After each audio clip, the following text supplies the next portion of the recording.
All right. Should we get started then? I think so. Ready to go. All right. I'll let you kick it off, Shelley. Hey, thanks.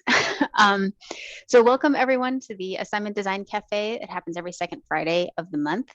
It's April 8th, and we're very excited to have Chris Rennison, who is Senior Manager for the Center No. Technology and Distance My Learning. document went away. Chris Rennison is Senior Management of Center for Instructional Technology and Distance Learning. Thanks, Chris. Sorry. And we're also with Matthew Johnson, who is the Director of the Dan T. Moore Makerspace at CSU. And we're super excited to have them do our second Tinker Talk and to introduce us to creating tree tags for a project that was for a biology class on campus with Andrea Corbett. So Chris was involved with that, and he's going to walk us through the process. Thanks so much. Thanks. So that is what we're going to do. We're going to walk through the process. I'm going to share my screen. I think the best thing to do is when I just start sharing my screen now, just to kind of let everybody know, there's going to be a point at which when I'm going from tab to tab to tab, I won't be able to see everybody's face. So if you have any questions, just shout them out. We've got Mark coming in too. So what I'm essentially going to do is just go from tab to tab to tab, just kind of showing you the different process, right? So why don't I just start with this tab right here? So let's just talk about making tree tags in the makerspace. This was an interdisciplinary project between plant biology, particularly Professor Andrea Corbett, and Makerspace with Matthew Johnson, also Timothy Square, who's the Superintendent of Buildings and Grounds, and the Center for Instructional Technology and Distance Learning. You can go to cleteaching.org/Corbett to learn more about why Andrea wanted to create this tree tag tour, all the different sorts of benefits it's reaped. You can find all of that information here. Okay, after we created this tag, these are, tree tags that got installed on campus. This was part of Plant Bio 300. They have a lab portion, which is the 301 portion. And on one day, at the end of the semester, what students needed to do, instead of doing things in a laboratory and learning about plants, which are outside, Andrea's idea was, you should go find these trees. You should learn about these trees. And so the whole thing was like, aside from giving you a map and giving you a ditto sheet and having you walk around and fill things out, how can we make this a little bit more interesting? And so the idea was we would create these web pages, and these web pages would get referenced because she saw these in a number of different arboretums and a number of different places that she had been, and she said, how hard is it to make one of these tags? And the answer was, well, you can have companies make these. We looked that up, and companies are willing to make these for about $10 to $15 a tag, which doesn't sound like a lot, right? Especially if you only have 10 tags, that's pretty easy. But what if you eventually wanted to create 100 tags, 500 tags? It begins to add up. If you find companies that make black anodized aluminum, and you know a makerspace that will allow you to engrave black anodized aluminum, how much do the tree tags become? And the answer is closer to $1 per tag. So then it became something that it was like, okay, if we do it for this, think of how many other places we could do this for elsewhere. And that's kind of where it sits now. We have a working tree tour on campus that realistically serves as a proof of concept for anyone being able to do that. Buildings and Grounds now has an interest in doing this for a pollinator garden that they're setting up, and a number of people have taken interest in that. So this Tinker Talk is going to go to, here's the major points. We went from content to a web page. We went from web page to a reference. We went from reference to a layout. We went from layout to a file. We went from a file to an engraver. And you ended up with one of these. So let's get into doing exactly that. Okay, so let me go to content to a web page. At some point, you've got some content, and you want to be able to share it, right? And so if you are looking for a way to get that done, I think, frankly, the easiest way to do that is to go to Google Sites, open up an account, and you go, like, basically open up a Google account, and then go to Sites, and then start creating pages. In our particular case, we did that. And this is just an example. I created this a couple of days ago just to kind of show how easy it can be done. You know, you just, as you need more sections, you simply go to a place and you say, give me another section, and you can just keep adding in information. So once you create these pages, you can essentially go to publish. Why don't I go to one of my pages here? So here's an example of, you just plop content, not plop, but you place content on a page. When you are ready to publish, you review the changes and you publish, okay? Once you have that, you will want to go and say, so now, how do I take that web page that I've created, and how do I turn that into a reference? Okay, I've got Google Sites. I've reviewed what I want to be able to share. I've published that out. That now has a URL. One of the things that I came to find was, when it came to making this QR code, it really helped to get to know Bitly. There's a tiny URL is another good example of one, but it has, like, being able to create an account where you can take a URL that might be this long and turn it into something this long will really help you later when you're going to engrave a QR code, and I'm going to show you that in a second.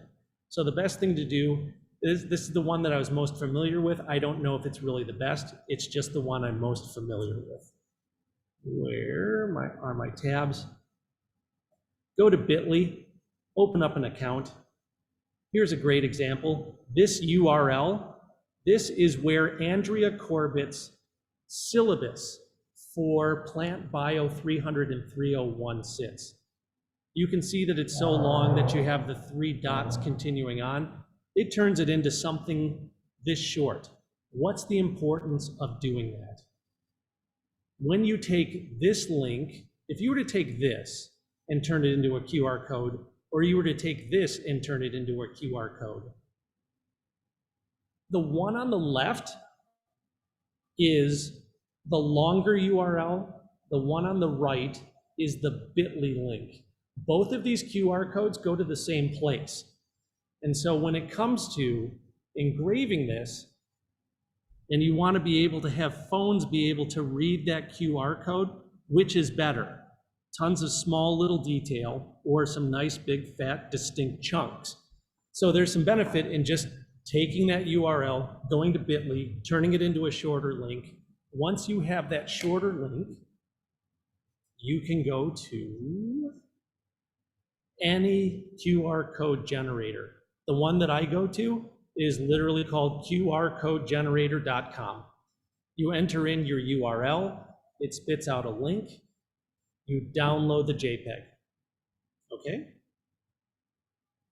How are we doing so far? How's my pace? Good? Okay. So the next thing that you do is, you've gone to Google Sites, you reviewed your content that you've created, you've published the page, you've taken the URL, you've created a Bitly link. With that Bitly link, you've gone to QR Code Generator and you've generated QR codes. I've showed you the difference. Here's the reason for doing that.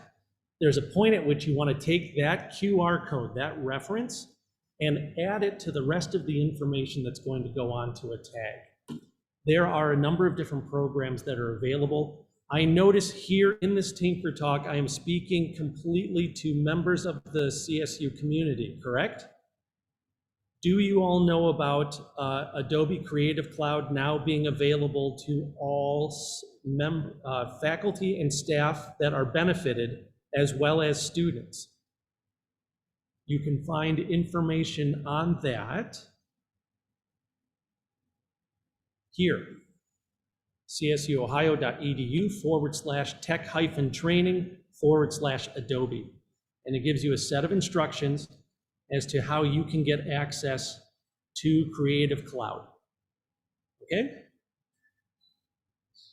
So in my particular case, because I started with Photoshop, I will tell you that Photoshop is probably not the best one. You'd probably want to go with Illustrator or InDesign, but I knew Photoshop. So then I went to Photoshop and I created the tag that you see here. Okay? So, you know, here's a place where I put nail holes. Here's where the QR code goes. I created an inverted version of the seal. And you can see where I eventually did layout. These little corners right here, I wanted to be able to do rounded tags. So that is a place where I said, okay, I'm gonna later come with a set of wire snips and kind of make rounded tags. The question is, can you get the laser engraver to be strong enough to actually cut the metal to the place where you have rounded tags? The answer is not here in the makerspace. And apparently the answer to that is because as you engrave away the black anodized aluminum, it becomes more reflective. Yeah. And therefore the laser becomes less effective, like actually blasting a hole through black anodized aluminum. Okay, so moving on. If you happen to be watching this recording and you're not part of the CSU community, here's a couple of other options for you. GIMP is a good, solid replacement for Adobe Photoshop. Kirta apparently is something that a lot of people use. I can't tell you too much about Kirta. And believe it or not, MS Paint is still available. In fact, you can go and say, with Windows 11, they're still doing MS Paint with Windows 11. If you go to the Microsoft Store and ask for it, you can get the Windows 11 version of MS Paint. So if you are completely out of options, MS Paint can still be your friend. If the last time you did any sort of graphic editing was 1996, a similar program is still available for you. Okay, so at this point, we've got a layout. And there's a point at which I should point this out. What am I doing here? You can see my rulers. What I'm doing is I'm making the size of this document or this file in terms of inches, the exact same size as the tag. And you go and say, well, wait a minute. This is the only point we haven't talked about yet. How do I make a tag? How am I going to do that? DuraBlack, which is a black anodized UV resistant aluminum, is made in Warrensville Heights, Ohio. So the interesting thing is you can actually get lots of black anodized aluminum fairly cheaply. Let me switch to my tabs. Where am I? Here's GIMP, by the way, if you want to download it. DuraBlack. Dura.black. It'll tell you what it is. And here's what I do. I purchased the trial pack. The trial pack is $59. That gives you 5 sheets of 10 by 12. If this is a 4 by, I forget exactly what the measurement is on the tag that I'm holding. I'd have to look at it, but essentially I can get 8 tags per sheet, right? So think about it. If you order that $59 pack and there are 5 sheets and every single one of those gets you 8 tags, you essentially can buy 40 tags for $59. So what do we have now? We now have the content. It's become a page. We've created a QR code reference for it. We've laid it out on a document, and it is now time to start creating this, right? That's when you come to the Dan T. Moore Makerspace. So let's do this. Let me see if I have anything left over. QR code showed you that. Layout. When you go to lay that out, of course, it's not the only QR code. You'll want on your tag to have other analog information. And that's the stuff that it's like, well, look, if I don't have a phone and I just want to like read on the tag, what about, you know, this tree that I'm looking at? There's, you know, create that as part of your layout as well. At that point, you'll want to save it as some sort of graphic file. You can save it as a PNG or a JPEG. My question to you, Matthew, is if you're going to use the engraver in the makerspace, do you know the different file types that the engraver accepts? Yeah, so a lot of the common file types are picture types, like a PNG, a JPEG. If you're using more robust software, you can also save your files as a DXF or a DWG. It's a little bit of an art and a science when you bring it in. You want to import it, whether it's a JPEG or a PNG or whatever, and then the system can try to help you clean up the drawing to make it more understandable for the laser. All right. And once you have that saved, you basically choose either to save it to the cloud.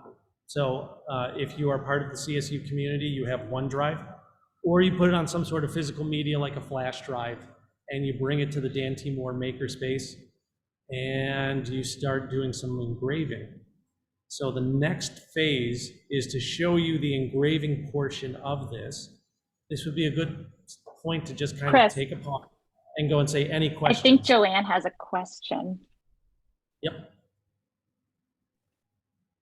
I just had a question about the files for each of the trees. Does each tree have its own page, or is it all together in one page? Each tree has its own page. You could.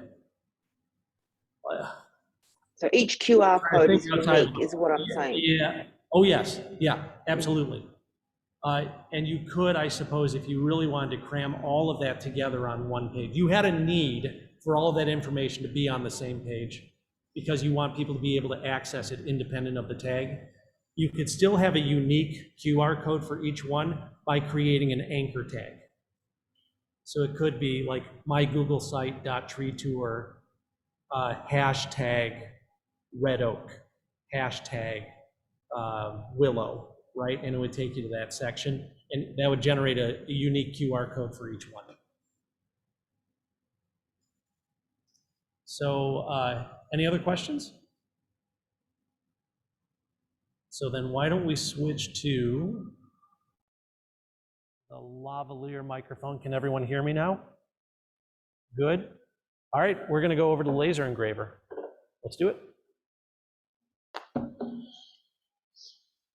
You want to be the camera guy? I don't know.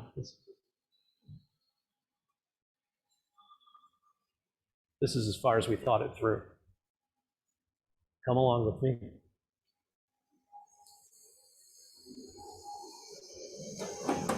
So here's the file. It goes into something called Corel Draw, and I can probably zoom in a little bit on this. Here's that same Photoshop file. I put it in here. When you are ready to see it go to the laser engraver, print, just like you would print it anywhere else. Once you click print, let's come over to the other screen. Here's that exact same file. Let's scroll out a bit. Here it is there. So that's the print screen, like you would have just like when you're ready to print a document, and it shows you to before you go into making the print. Here's the place where I've cut black anodized aluminum. I've taken those pages, chopped them down into this size of a tag. I've referenced it to 0, 0. So I'm going all the way to the top. 0x, 0y. I'm putting it here inside of the engraver. Now, the part that we're not going to cover here is there is a point at which you can calibrate it. so that you know that your engraving would be optimized. Maybe we'll make that part of the longer talk. And if we want to show the z-axis here, there's a point at which you do need to tell it, you know, here's how many hundredths of an inch, you know, your medium is going to occupy. In my particular case, we're going to go to settings. And when it comes to black anodized aluminum, because that is what this presentation is about, you don't have to sit around and fuss with the settings too much, because if you look right here, there is already a default setting for anodized aluminum. So you essentially choose that. I'll click apply. I'll click OK. And when I'm ready to print, I say go to town.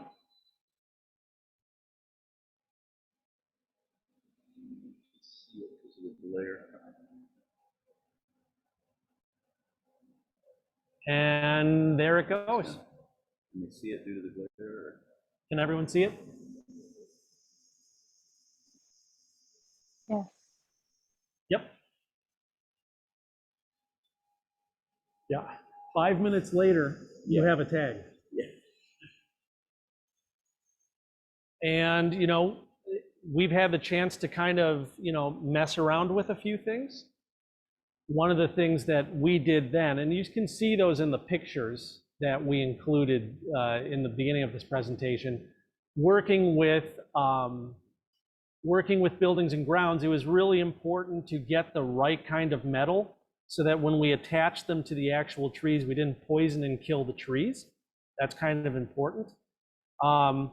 There is also, you know, as we begun to mess around with some more things, let's say one of the things that we also find is like, let's say it's not a tree tour, it's some other, you know, there are all sorts of adhesive you can buy for the backs of these tags. So if you're not going to nail something, in this particular case, you can get high-end magnets. Oops. That work if I hold it flat to the surface. So maybe you just need to stand up a tour for one day and you need to take tags with you when you're done. You know? But that's how you make the tree tags. If anyone wants to know more about the Dan T. Moore Makerspace, Matthew is here to talk a little bit more about that. If you want to know more about the tree tags, I'm here to talk about that. The plan is to just make all of these, make the process itself and a couple of templates open source and document this so that what is currently a working concept can be replicated across campus and replicated at other educational institutions.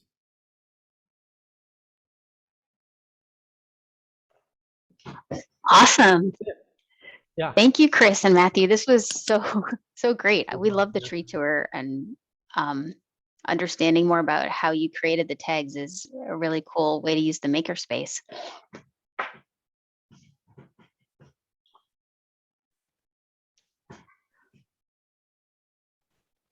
I'll let you get back to your home base. There we go. Any questions?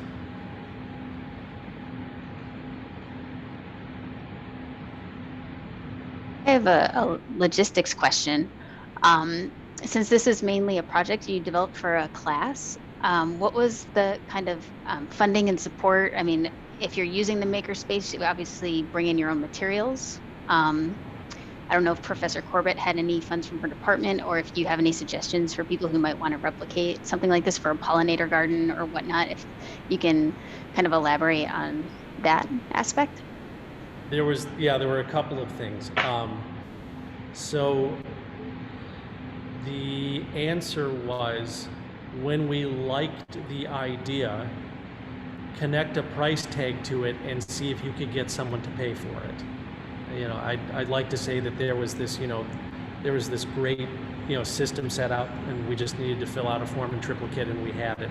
The original version of this was actually going to be run by Bluetooth. where we were going to have a network of Bluetooth devices where it would literally, like, I would be able to walk to the next tree. And once I'm in proximity, my phone would be triggered and it would list off this information.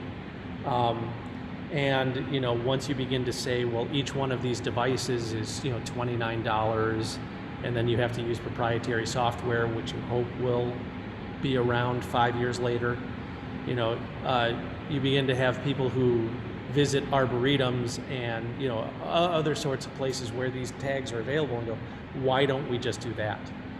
And so the other part that I didn't talk about is that there's an ArcGIS tree map that was created 10 years ago, and it's been, you know, steadily updated, that also serves as the reference for the plant bio students, right? So if you wanted to know where the pine tree was, right, that they're talking about, you're not just wandering, you know, looking into the sky, hoping you know exactly which white pine they're talking about.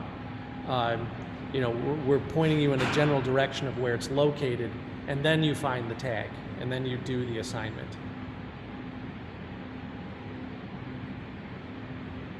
So at that point, one of the things that we were doing, and it was a bit of a fun challenge, was to really say, how can we develop this on a shoestring, right? If we're working at on kind of a shoestring budget, we're kind of figuring this out. Who can we get involved in this? And so when we did we knew that it eventually would be connected to the trees. Buildings and grounds had to get involved. We knew that we have a makerspace on campus that, you know, allows people access to tools that they would not otherwise have access to.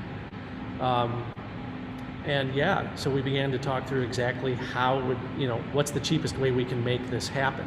And this is what kind of came to the fore. So you're essentially looking at, aside from, you know, if someone wanted to be, like if they really wanted to be an actuary about it, you would also argue that the 4 people involved were also receiving a salary.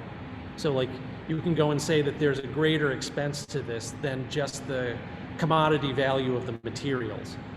But when it does come to just the commodity value of the materials, we're talking a tree tour for less than $100.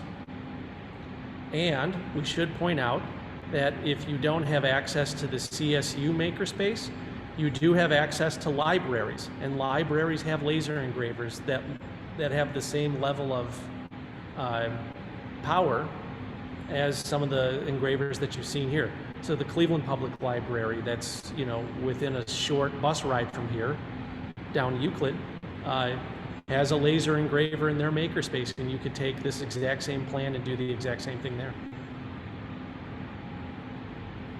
Excellent. And just, there's a couple questions in the chat from Paul, and just to confirm, you got the aluminum in a trial pack, you said, right? Trial pack, yes.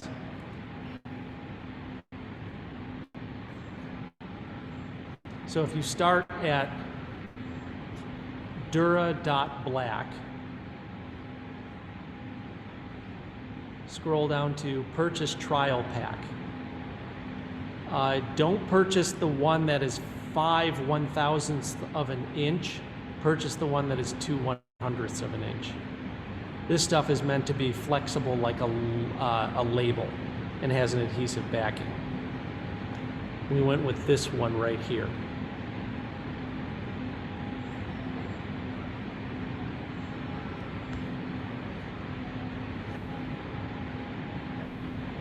Awesome. Thanks for clarifying that. And the second question was, did you mash up geocache ideas and geolocate the trees and have students find them by coordinates at all? And I don't know if you maybe need to switch the microphone. It's starting to get loud with the vent you had. Sorry. Switch. Thanks. There we go. It seems like we talked a little bit about that. You know, also, and Joanne would be able to help me out with this. This whole tree tour, by the way, came about as a result of our partnership with the Center for Faculty Excellence. What they have is the new faculty orientation, and you get to do kind of pre-pandemic, you would come in and say, hey, here's what we do, and I'd invite you to work with me further. And this is when, well, I have this idea for a tree tour. So whatever year Andrea came to the university or began her time as a full-time faculty member, so I think it was 2018, we kind of experimented with a number of different sorts of applications like that. We also messed around with GPS. I don't know if we did a geocaching program, but when we started to experiment with GPS, the interesting thing was how much it was tied to like sidewalks and roads. So I would go to a place on campus where there was a patch of trees, and I would walk, and you could see how like once I started walking into the trees, the location would stay on the sidewalk, right? And then once I got far enough into the trees, my location would shoot all the way to the next sidewalk. Geocaching would be a really interesting idea. There might be some ways to repurpose a number of freely available geocaching platforms. Yeah, it is a cool idea, especially since we have a geography, a group of practical geographers on campus, right? That could be the next step. Awesome. That's so cool. Well, it actually reminds me, one of the things we hoped the Tinker Talks could help initiate was some conversation.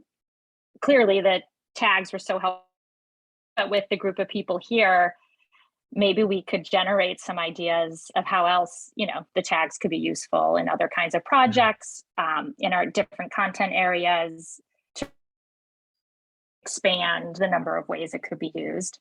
Although I'd love to make a tree tour. It might not fit my content that well.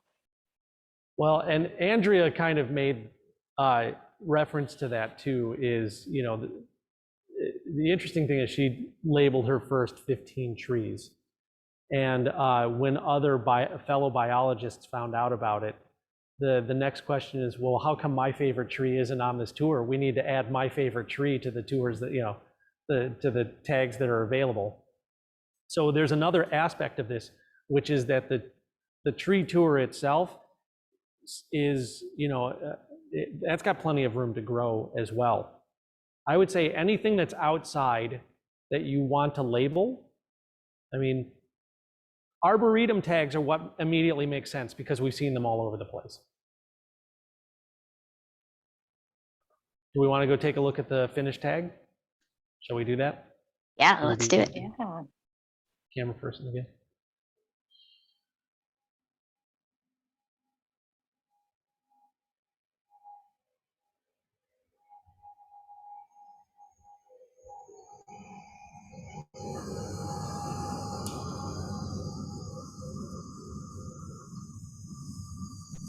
And this one here,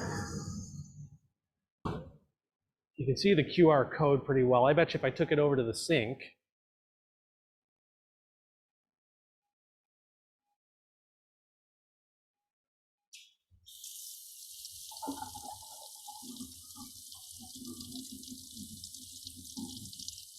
you can see how it's coming in a little bit better. Is the text.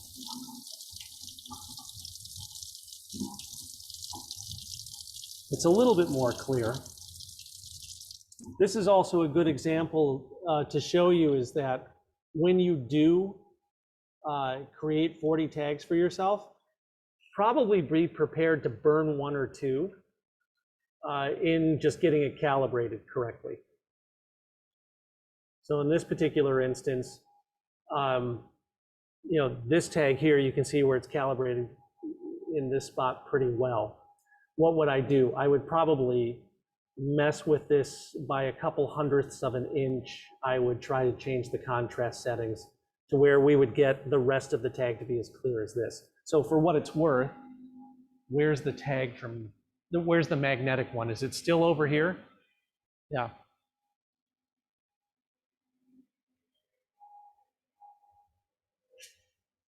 So this is a good example. I mean, we printed this one yesterday.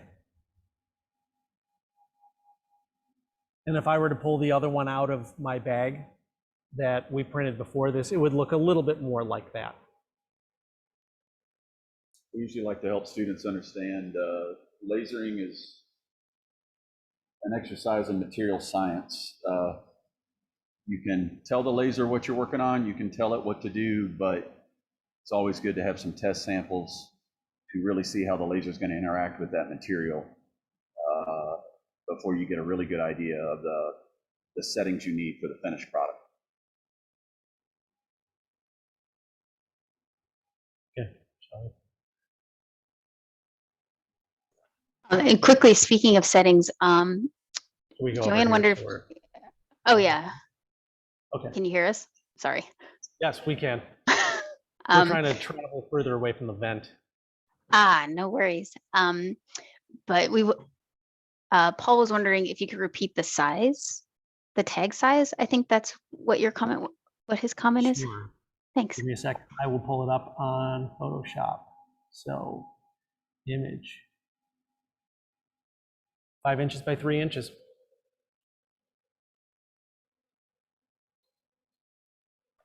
Cool. And he has a follow-up question. I don't know if you can see the chat. What did you cut the metal with? 2 things. One of them is there is a large sheet metal cutter adjacent to the makerspace. It's a beautiful, I just froze here for a second. Can we all still hear me? Okay.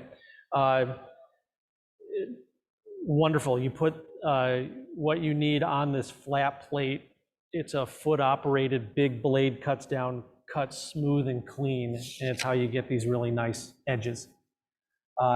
From there, when it came to like actually cutting rounded edges, I think that's displayed on the page.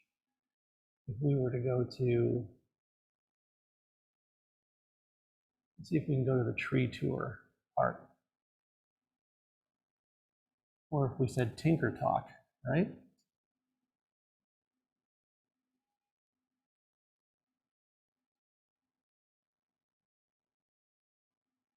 When it comes to doing the rounded edges, I just pulled out my tin snips. Now for what it's worth, I also,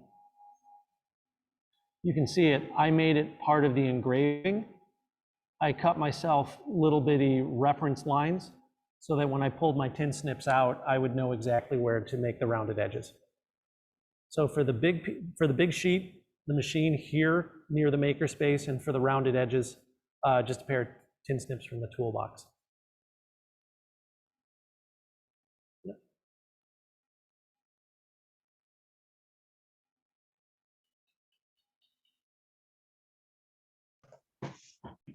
Awesome. Do we have any more questions? Well, we have Matthew and Chris and the makerspace right at hand.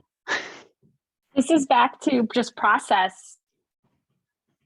Sign up, we as in a CSU user, like how would we introduce, what kind of training do we need? How do we show up?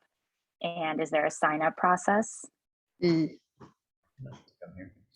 no, the makerspace is, especially for, can you hear me here? Is that better? So the makerspace for lasering is just a walk-in. You don't need an appointment to learn how to work the laser. Usually takes about 20 minutes for us to kind of share with you the design side. It's good if you have an image you want to do to bring, like Chris mentioned earlier, on a thumb drive, and we'll get that imported to the design software and show you how to modify it. And then, as you saw him do, send that over to the laser proprietary software, and it just takes a short time to help you figure out the settings as he showed you specifically for anodized aluminum. We try to see if we can find already in the database the material you're cutting on. If not, then we have to do maybe a little Google searching to see what are the recommended settings for a trial run. But in 20 minutes, you can be up and lasering on basic materials, you know, like cardboard, paper, wood, even the anodized aluminum, if it's already in the shape and form that you want it to be. Does that help? Any more detail you want? Or Yes, that's great. Thank you. Mm-hmm.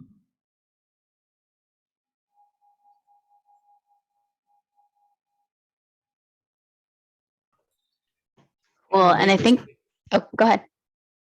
And the makerspace is just, I'm sorry, and the makerspace is just a fun place to hang out.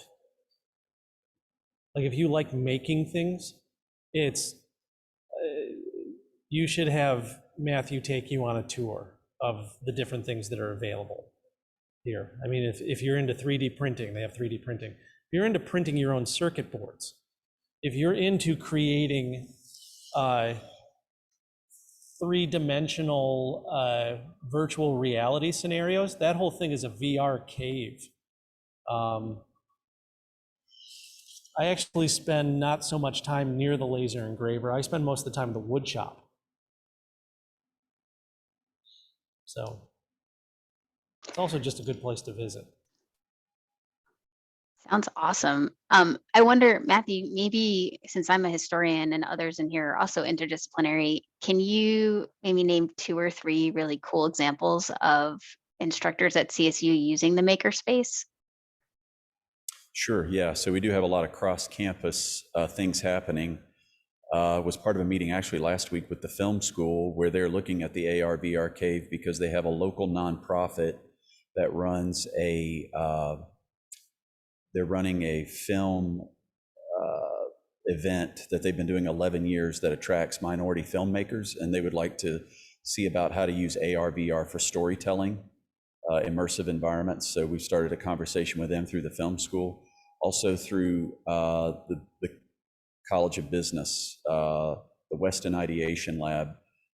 We regularly connect as they may have entrepreneurs that want to make a prototype of something they're thinking about, eventually putting on the market or marketing, whereas we may have users over here that are making a prototype and they're interested in how to bring that to the market.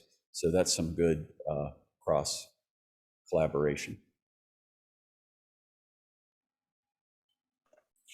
Oh, very cool. I was actually thinking when Molly mentioned other projects, there's a standing sculpture, outdoor sculpture inventory that someone at CSU helped create, which is like the artwork, like outside of the science building and things like that, public art on campus. And right now it's completely internet based, but having the tag there would certainly increase traffic to the site, I think, if you stumbled upon it like in its space, right? So there's lots of uses for this. This is really cool. Thank you for taking the time to show us the process. Do we have any other questions before I turn off the recording? We can chat a little more informally.